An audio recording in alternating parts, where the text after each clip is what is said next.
Assalamualaikum warahmatullahi wabarakatuh.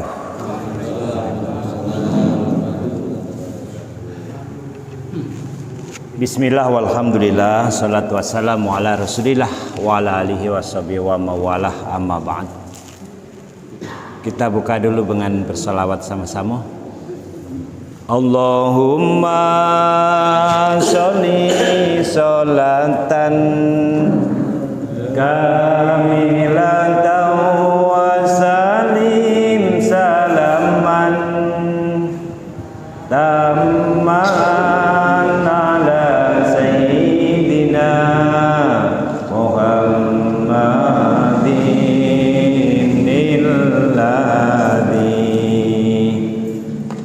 tanhalu bihil uqadum wa tanfariju bihil qurabu wa tuqada bihil hawaiju wa tunalu bihi raghaibu wa husnul khawatimi wa yustasqal ghamamu biwajhil karimi wa ala alihi wa sahbihi fi kulli lamhatin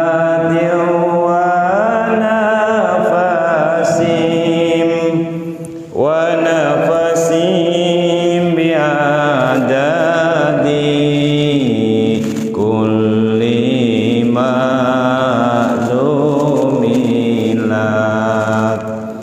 Alhamdulillah. Bismillah walhamdulillah, salatu wassalamu ala rasulillah, amma ba'd.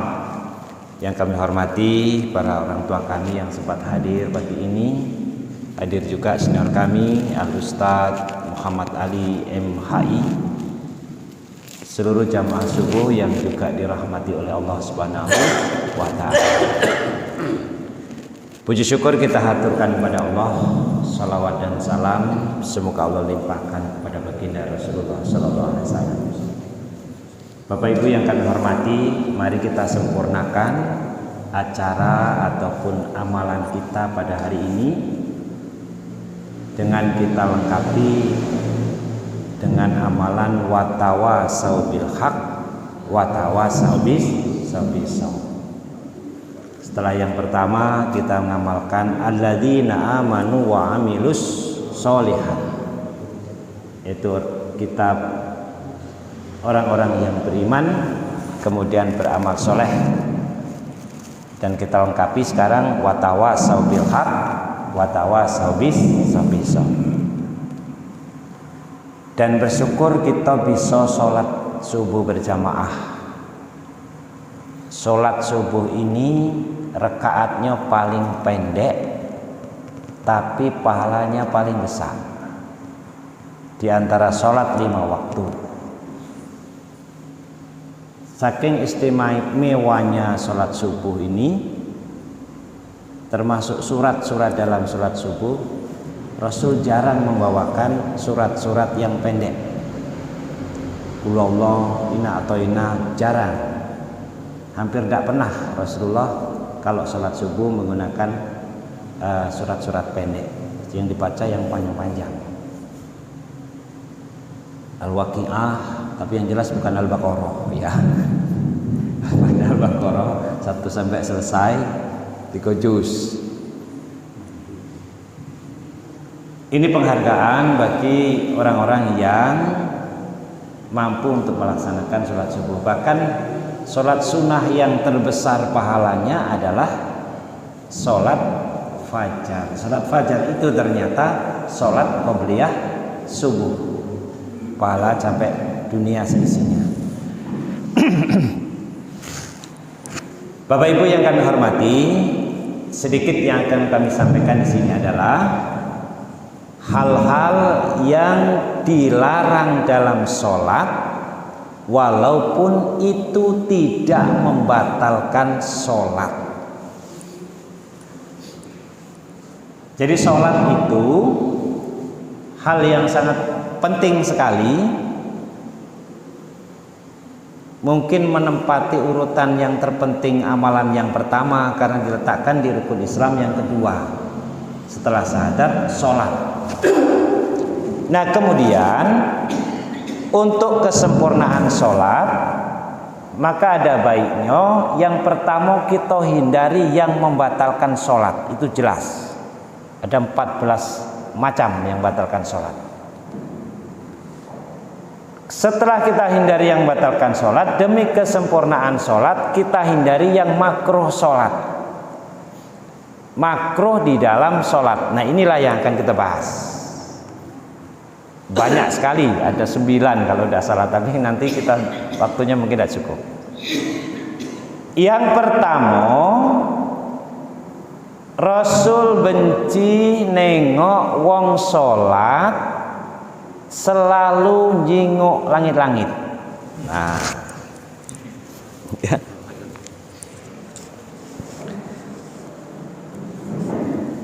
Jadi selalu jinguk langit-langit, Allahu Akbar, jinguk situ terus. Ya, batal enggak Pak Ustadz? Tidak batal. Tidak batal, tapi Rasulullah benci. Bahkan Rasulullah hadisnya sangat kasar itu. Jangan kau biasakan ke sholat itu nyengok ke pucuk. Kakimu kau biasakan matamu tidak balik lagi. Sampai seperti itu hadisnya. Ya. Nah mohon maaf, dalam tubuh kita ini ada anggota yang apabila sholat boleh bergerak, tidak batal bergerak. Ada 5 yang boleh bergerak. 1, mata. Mata ini sebenarnya boleh bergerak, tidak batal. Allahu Akbar gitu. Nengok sana tidak batal, nengok sana, nengok sapu datang nih antu ya. Tidak batal mata ini, orang putar-putar juga tidak batal. Hanya yang diperjelas oleh Rasulullah tidak boleh nengok ke pucuk, nengok ke pucuk. Ya, karena nengok ke pucuk ini menunjukkan ada pikirannya kemana-mana. Sebaiknya kemana? Tujuannya adalah tempat sujud. Hanya aku menjelaskan bahwa mata ini bergerak kemana-mana tidak batal. Yang kedua, dalam kitab takrib itu dijelaskan bahwa yang kedua boleh bergerak mulut. Mulut, Allahu Akbar, Bismillahirrahmanirrahim. Nah, itu berot-berot situlah, tidak batal. Jadi tidak batal. Mulut boleh. Kemudian yang ketiga, jari. Jari itu batas sini. Sedangkan yang ini sudah tangan. Ini sudah tangan. Jadi kalau nanti umpama kita nak ngukur kena nyamuk, ya cukup yang ini, ini. Maka ada orang ketika at-tahiyatul mubarakat, mutar-mutar ya ini kan. Ini memang tidak batal jari ini. Ya. Mutar-mutar. Dan kalau kita Imam Syafi'i memang diam, ya. Ada yang at-tahiyat putar-putar ini.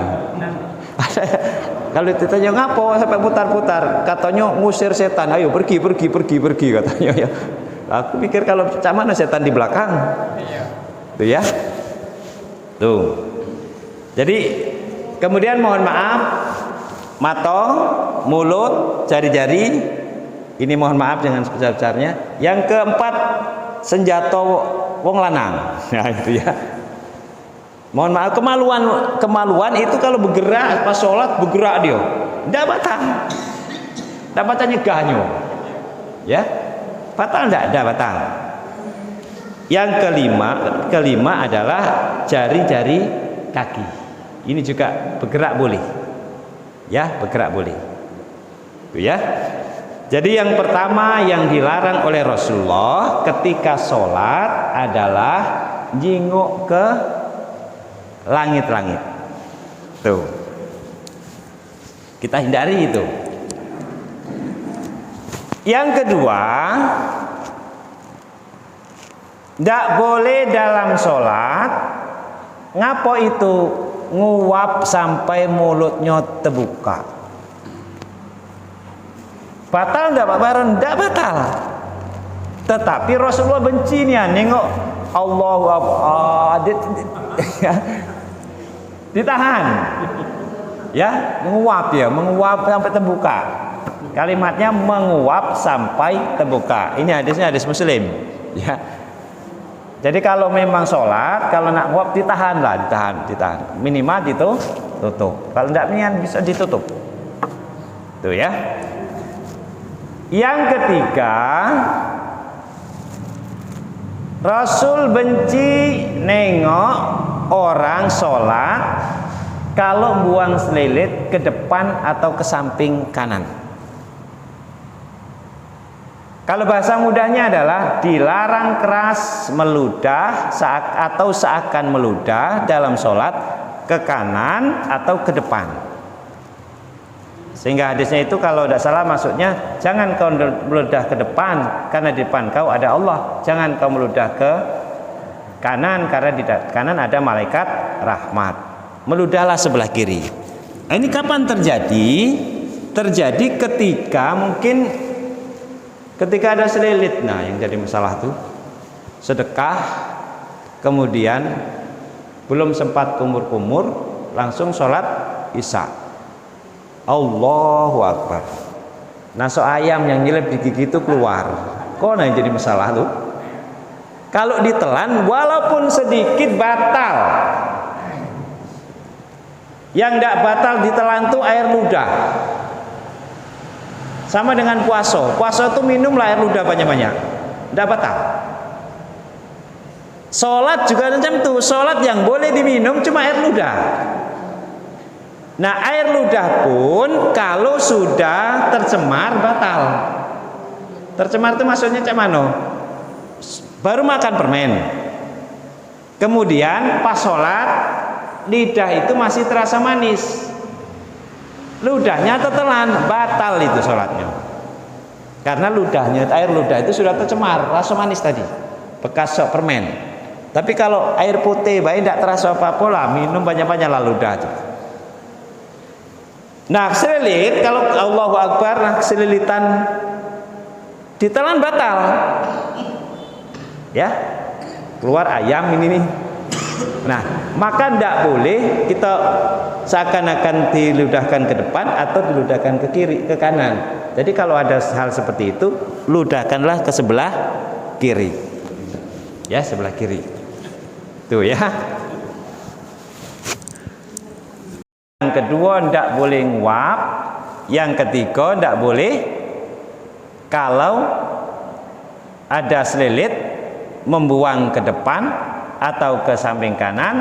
Yang keempat, tidak boleh nguap yang sampai terbuka. Yang kelima, ini hampir dilakukan hampir seluruhnya, dikit sekali yang tahu. Apa itu? Dilarang ketika sujud membuka tumit. Jadi sujud itu tumitnya bersatu. Nah, tumit ini bersatu sujud itu. Nah, macam ini sujud. Bapak tengok pas Jumatan, hampir wong semesjid Jumatannya tumitnya terbuka kalau. Pasti cain.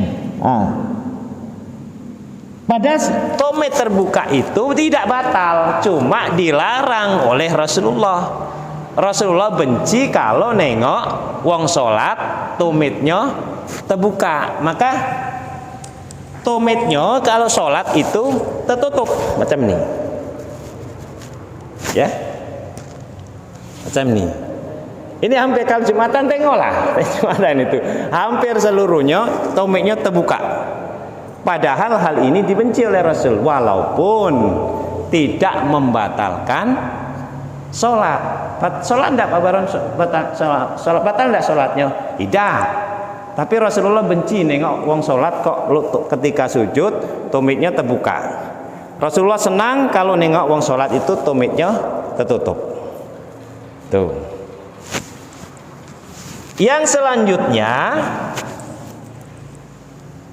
Rasulullah benci nengok wong sholat ketika sujud tangannya terbuka jari-jarinya. Jadi macam ini. Ya, macam ini. Jadi jangan jadikan jari-jari kamu seperti jari-jari onta yang sedang istirahat. Ya. Nah, seperti ini. Ini tidak boleh. Rasulullah benci. Batal tidak, tapi demi kesempurnaan sholat, kalau Rasulullah itu melarang berarti itu makruh. Tidak sampai kepada membatalkan sholat, tapi ketika Rasulullah itu tidak galak nengoknya berarti dia itu makruh. Makruh itu otomatis mengurangi daripada keutamaan atau keafdalan sholat. Tuh.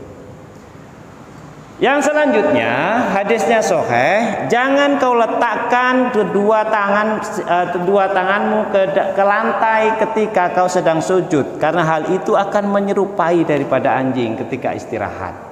Macam ini. Ya. Ini diletakkan macam ini.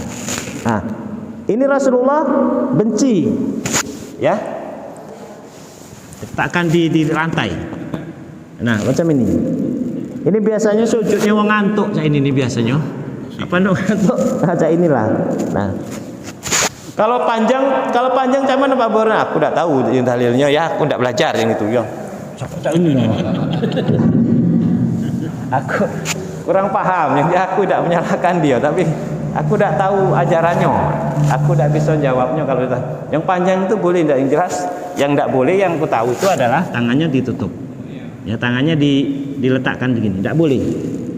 Jadi tumit bersatu, tangan diangkat. Nah, ini diangkat. Diangkat. Tuh ya. Banyak sekali yang Rasulullah itu tidak senang, tapi kita banyak sekali dilakukan. Ini tidak boleh terbuka, tertutup. Tumit tertutup. Ya. Dan ini tidak boleh dilakukan ini. Kemudian selanjutnya,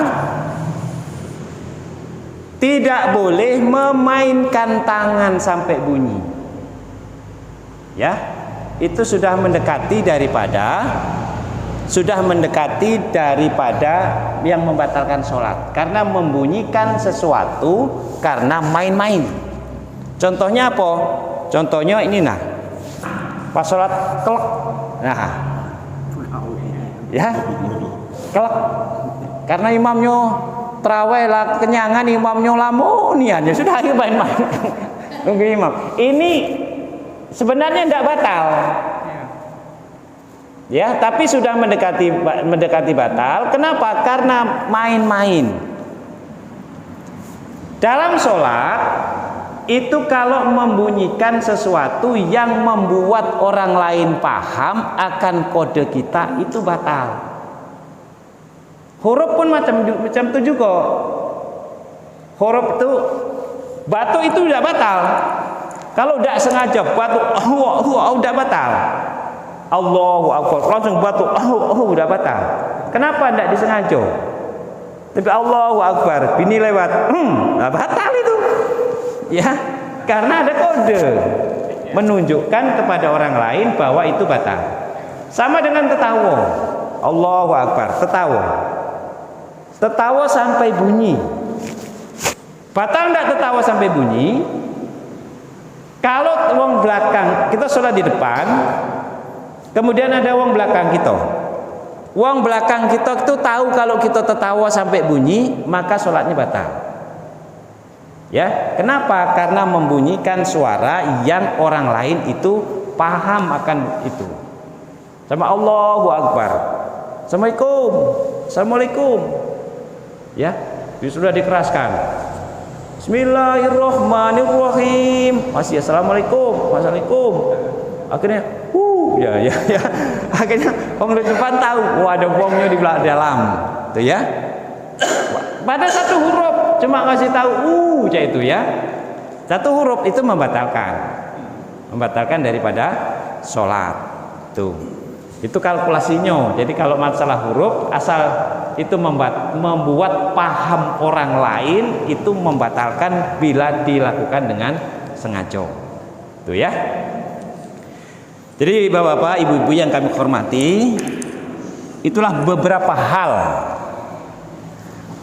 hal yang sebenarnya tidak membatalkan sholat, tetapi hal itu makruh dilakukan, yang otomatis makruh itu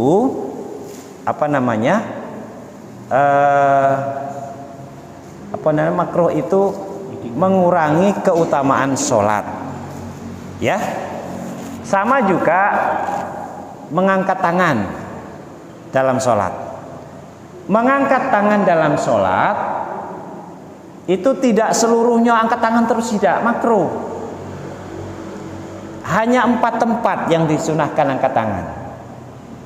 1, ketika takbiratul ihram, Allahu Akbar, 1. Yang kedua ketika ruku, ya, cuma 4 tempat. Takbiratul ihram, Allahu Akbar, 1. Yang kedua Allahu Akbar ketika ruku. Yang ketiga bangun dari ruku, sami Allahu liman hamidah. Yang keempat bangun dari tahiyat awal. Selain itu tidak usah angkat tangan, karena tidak disunahkan. Mau sujud tidak usah, Allahu Akbar, tidak usah. Bangun dari bawah, selain dari tahiyat awal tidak usah angkat tangan. Ya, tidak usah angkat tangan. Dalam kitab Safinatun Najah itu dijelaskan cuma 4 tempat. Di tempat 4. Kalau dilakukan makruh. Apa itu makruh? Pekerjaan yang tidak hasil. Makruh itu ya. Begawe tidak hasil ini Pak Bur. Jadi ini dimakruhkan oleh Rasulullah. Dimakruhkan. Nah, sudah sedikit kita ulangi lagi agar paham nian. Yang pertama, tidak boleh sholat matonyo nyingok langit-langit. Allahu Akbar, nyingok langit-langit nih, ya. Yang kedua, tidak boleh sholat menguap sampai terbuka.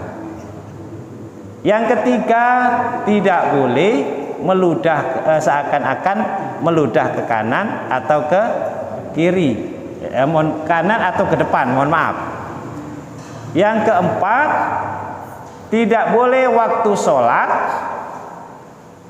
tumit terbuka ketika sujud. Jadi disatukan tumit. Ini lakukan kakek mulai sholat duhur. Kalau yang biasanya itu terbuka, ya, mulai kakek tutup. Ini hampir seluruh masjid ini terbuka kalau. Kemudian tidak boleh meletakkan lengan di lantai ketika sujud. Jadi siku ini diangkat. Tidak boleh membuka jari-jari ketika dalam kondisi sujud. Ya, dalam kondisi sujud.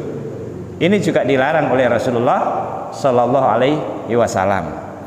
Jadi beberapa hal itulah yang harus kita hindari, karena walaupun itu tidak membatalkan daripada sholat, tapi secara otomatis mengurangi kesempurnaan sholat. Itu ya. Nah sudah, kalau ada yang nak ditanyakan, kami persilakan, karena ruang kita adalah ruang diskusi. Ya, silakan. Assalamualaikum warahmatullahi wabarakatuh. Iya. Tadi disampaikan kan apa-apa yang dilarang makruh ya, dilakukan waktu kita sholat. Iya. Nah, tentunya kalau kita berjamaah, Iya. kan kadang-kadang itu nganggu kalau kiri kanan. Soalnya dia nengok di ujung ada gerak-gerak. Nah ini apa masih makruh yang bersangkutan itu. Kalau kita di kiri kanan itu terganggu atas gerak dia kan, gerak dia oleh kiri kanan gitu, itu melok terasa kan itu, ini melok seolah-olah cuman ada konsentrasi gitu biar gitu. Nengok kawan kita misalnya ada kiri kanannya yang diucapkan oleh Ustaz tadi, yang dilarang tadi. Nah ini mana ini apa masih makruh apa kalau dengan mengganggu ke kita yang lagi kiri kanan tadi ya. Jadi kalau tinjauan pertanyaannya apakah sah atau tidak sholatnya atau batal apa tidak, kita jawabnya dengan fikih. Dengan fikih. Fikih sudah menggariskan bahwa yang membatalkan sholat sudah didropkan menjadi 14, sementara ini yang dimasyhurkan. Nah, walaupun dia ganggu, tapi kalau tidak masuk kepada ranah yang 14 itu, dia tetap sholatnya tidak batal. Nah, nengok kanan, nengok kiri itu sebenarnya diperbolehkan kalau ada hajat. Kalau tidak ada hajat, ya, kalau tidak ada hajat, hukumnya sama, dilarang oleh Rasulullah. Nengok kanan, nengok kiri. Kalau ada hajat, tidak jadi masalah. Contoh ada hajat tuh Allahu Akbar. Kok kayaknya ada benda jatuh, jangan-jangan najis. Kita nengok, ya. Itu tidak apa-apa, diperbolehkan nengok. Ya. Ini jangan berubah. Ya, siapa ya posisinya? Ini pun gerakan daripada kepala ini juga tidak boleh sampai ke 3 kali. Nengok ya. Nengok 3 kali, tidak boleh. Ya. Kalau tidak ada hajat, Allahu Akbar. Teng teng teng. Bakso lewat itu ya. Nah, itu hajatnya hajat dunia, tidak ada berkaitannya dengan sholat. Ya, tidak ada berkaitan dengan sholat. Itu pun termasuk noleh kanan noleh kiri, termasuk kategori yang dilarang oleh Rasulullah. Itu ya, noleh kanan. Itu pun gerakannya jangan sampai kepala ini termasuk yang tidak boleh selalu bergerak. Kalau bisa tidak bisa ditahan, tidak jadi masalah. Karena ada ya salah satu P3N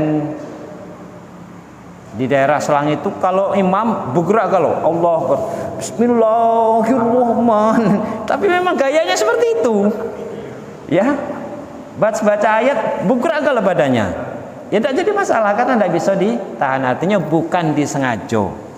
Nah, kepala ini termasuk bagian yang tidak boleh bergerak ketika dalam sholat. Yang boleh mata, mulut. Kalau kepala ini tidak boleh goyang-goyang, tidak boleh. Ya, kalau Imam Syafi'i lain dengan Imam Hambali. Karena Imam Hambali ketika sholat di Mekah, kita tengok imam daripada Masjidil Haram itu Allahu Akbar, bener-benerkan baju.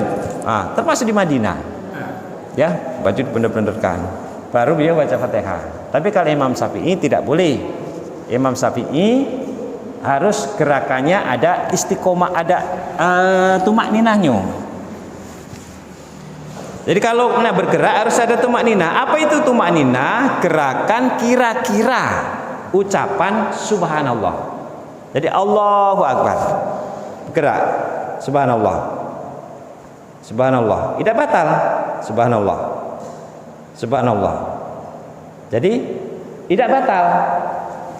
Jadi baca usolinya di pesolatan, salamnya di dapur. Baca, asal bisa bergeraknya tidak apa-apa. Yang tidak boleh langsung bertiga, nah seperti tidak boleh. Tapi kalau ada ininya tidak boleh. Ya, tidak. Ini pun Allahu Akbar. Ada orang lewat, tinju baik depannya, tus. Ini sah. Ya, Allahu Akbar. Ada orang lewat, basing baik, tinju baik, tus. Tapi tinjunya terus, jangan tonjoknya ini beda ya. Sekali bet, terus. Berhenti ya, subhanallah, tarik lagi.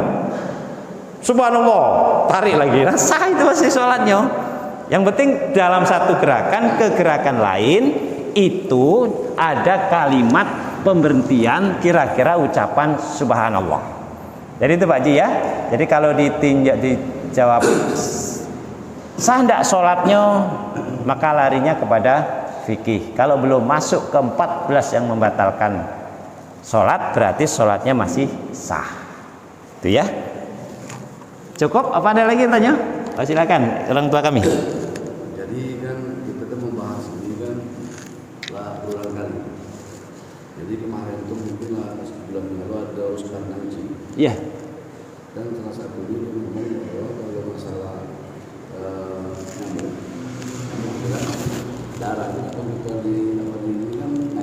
Ya. Saatnya kita dalam sholat, gerakan sholat tadi, kata Pak Ustaz tadi, kenapa boleh bergeraknya kira-kira gini? Pas Allahu Akbar, kita ada nyamuk di sini. Ya. Si kok duduk tepat, itu pada kira-kira mana? Ya. Terus kata tidak. Itu satu. Yang ini adalah satu. Yang kedua kita kadang-kadang banyak yang sholat gerakan sholat itu bermacam-macam. Ada yang kadang-kadang Allahu Akbar, ada yang Allah, macam-macam kan? Ya. Yang benar kira-kira tempat mana? Apa sejajar dengan ini, apa sejajar ini? Kadang-kadang ada kawan kita ada pula Allahu Akbar terlewat. Di mana bentuk ini yang kira sebenarnya? Jangan sampai gitu kan? Benar kata orang yang tadi, kadang-kadang untuk kaki itu banyaknya yang menengah dari itu kan? Banyaknya kan yes. Kedua. Nah itu banyak. Nah masuk kita tuh ngapa? Jangan sampai di masjid kita khususnya yang berbeda. Kalau macam sama bela. Kalau Allah ini aja, Allah Akbar, macam-macam. Itu. Ya. Salah satu yang membatalkan sholat yaitu kejatuhan najis apabila najis itu tidak bisa dibuang seketika. Tidak bisa dibuang seketika. Maka ketika menengok kalimat itu Pak Ji, otomatis darah itu tidak bisa dibuang yang mengakibatkan batal sholatnya. Ya, sholatnya menjadi batal. Bukan wudhu, sholat. Sholatnya. Kenapa? Karena nepok darah ini tepuan darah ini sama kalimatnya dengan kejatuhan najis. Nah, yang diperbolehkan adalah ketika Allahu Akbar, kejatuhan najis di sini, kejatuhan najis di sini. Kemudian halan dia seketika itu bisa membuang najis itu. Nah, bekasnya najis inilah yang dimakfu. Bekasnya najis. Nah, ketika nyamuk ditepuk, ini bukan bekas najisnya, darah itu najis. Ya, bukan berarti dia tidak bisa membuang darah itu. Maka otomatis sama dengan kejatuhan najis yang najis itu tidak bisa dibuang. Jadi otomatis darah nyamuk tersebut menyebabkan sholatnya batal. Ya, sholatnya batal. Kenapa? Karena tidak bisa membuang secara halan. Halan itu secara seketika. Nah, seketika. Tapi kalau dia bisa membuang seketika, itu tidak jadi batal. Contohnya apa? Contohnya Allahu Akbar. Ada tai cecak jatuh di sini. Kemudian bisa macam koran. Ya, tai cecak itu jatuh, hanya ada bekas. Nah, bekasnya itu walaupun najisnya ainiyah, maka karena kondisi dalam sholat itu yang dimakfu. Tapi kalau darahnya netes itu darahnya tetap ada di ini, batal itu Pak Ji. Jadi kalimatnya adalah sama dengan kejatuhan najis. Tuh ya. Yang kedua pertanyaannya, yang benar yang mana takbir itu? Ya. Yang benar yang mana takbir itu? Kalau yang paling benar aku tidak bisa jawab Pak Ji. Hanya yang diajarkan oleh guru aku. Kalau guru aku mengajarkan untuk laki-laki induk jari bertemu dengan anak telinga. Ini kalau guru aku ngajari. Jadi sekian, Allahu Akbar. Nah, kenapa demikian? Dilogikakan. Kalau kita ditodong oleh tentara, kemudian kita angkat tangan. Apa angkatannya cuma begini? Ya, pasti yang ini akan begini. Contoh film-film di peperangan itu. Kapan tentara gerilya itu tertangkap, kalau angkat tangan pasti sekian ini. Nah, dalam sholat itu angkat tangan wujud daripada menyerah. Ya, wujud daripada menyerah. Kalau guru aku mengajarkan induk jari ini bertemu dengan anak telinga, yang nanti ketika sholat ini akan terwujud daripada kepada sujud. Sujudnya sama dia, anak telinga sini, maka letakkan sini. Nah, sekian. Jadi sekian, kemudian sekian. Nah, coba kembali kalau perempuan mohon maaf, sekian. Nah, perempuan ini pun sekian. Ini nanti akan sujudnya akan seperti ini. Sujud akan seperti ini. Nah, perempuan sujudnya seperti ini. Nah, dia nyanggo dadonya begini kalau perempuan. Kalau laki-laki sekian. Jadi kalau perempuan sekian. Nah, Allahu Akbar. Yang ini akan langsung untuk sujud. Nah, langsung untuk sujud. Jadi sujudnya seperti ini perempuan. Bukan begini. Ya. Kalau ada perempuan siap-siap Allah, ada bukan perempuan itu. Antara perempuan dan laki-laki berarti itu kan. Antara perempuan dan laki. Kalau perempuan sekian ini. Nah, ada yang sampai sekian, ada yang sampai sekian dan seterusnya. Ini yang jawaban aku kurang paham mana yang paling benar, Pak Haji. Yang paling benar yang mana? Kalau menurut guru aku seperti itu. Kemudian yang kedua, ngangkat tangan itu hukumnya adalah sunnah, tidak membatalkan daripada puasa sholat ketika tidak diangkat.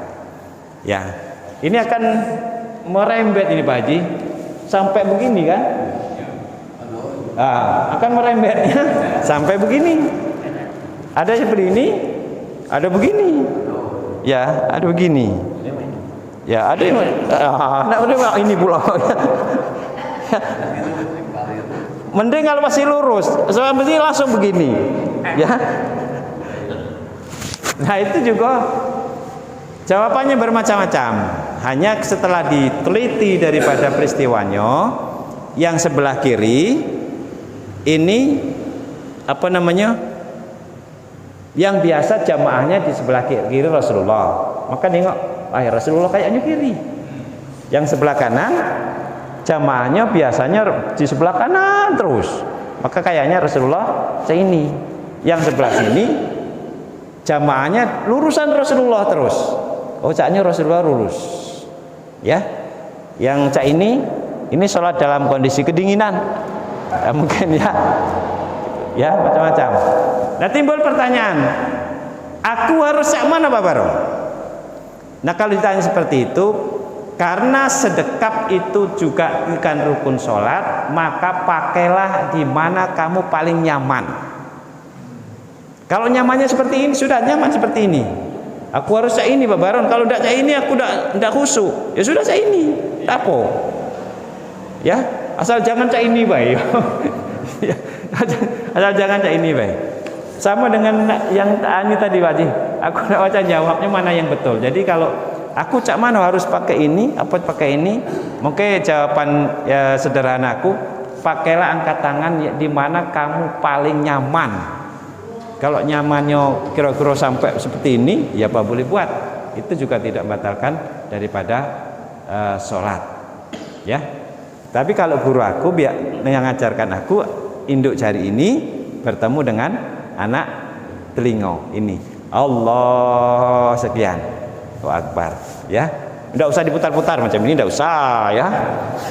Kalau diputar-putar seperti ini nanti apa namanya membatalkan daripada puasa. Tuh. Yang berbahaya lagi ketika sami Allah ini ya. Sami Allahu liman hamidah. Ini bergerak 1, 2, 3. Ini batal salatnya. Tuh ya. Allah. Yang betul Allahu Akbar langsung. Jadi sami Allahu liman hamidah. Tuh ya. Banyak yang sami Allahu liman hamidah. Nah, banyak sekali. Ya. Waktu Jumatan juga macam itu juga. Karena dia ngantuk, supaya tidak ngantuk sholatnya digoyang-goyangkan. Ya, batal itu sholatnya ya. Tuh. Jam berapa ini? Jam 6 ya. Nah, mungkin ini saja. Itu sholat sujud yang terakhir sampai itu bahasa Indonesia sah enggak? Ya. Dalam sholat tidak boleh menambah kalimat apapun selain berkaitan dengan bacaan sholat. Nah, apalagi berdoa bahasa Indonesia. Yang boleh adalah doa itu dalam hati. Dalam hati, Pak. Anu Pak. Tapi kalau diucapkan Allahu Akbar, ya Allah, pas sujud tidak boleh. Satu-satunya diperbolehkan adalah berkaitan. Contoh, Suhufi Ibrahim wa Musa. Kemudian kita jawabnya alaihi salam, itu masih diperbolehkan. Ada kaitannya dengan. Tapi kalau tidak ada kaitannya dengan satu ucapan pun tidak diperbolehkan. Selain yang sudah dipelotkan menjadi bacaan-bacaan sholat tersebut. Nah, walaupun ahli hidayat mengatakan bahwa doa mustajab di akhir sujud itu katanya hadis palsu, tapi aku tidak perlu tahu itu ya. Yang jelas kalau nak doa di dalam sholat tidak boleh selain bacaan yang ada dalam sholat. Bahasa Indonesia tidak boleh. Yang kalau dalam hati boleh, bebas dalam hati, ya boleh, ya dalam hati boleh. Kalau dalam hati pas sholat ngatoi wong bae boleh, tidak batal ya. Kalau sholat masih ngatoi wong dalam hati, batal tidak ada batal ya. Ini saja Bapak Ibu yang kami hormati, yang dapat kami sampaikan, mudah-mudahan ada manfaatnya.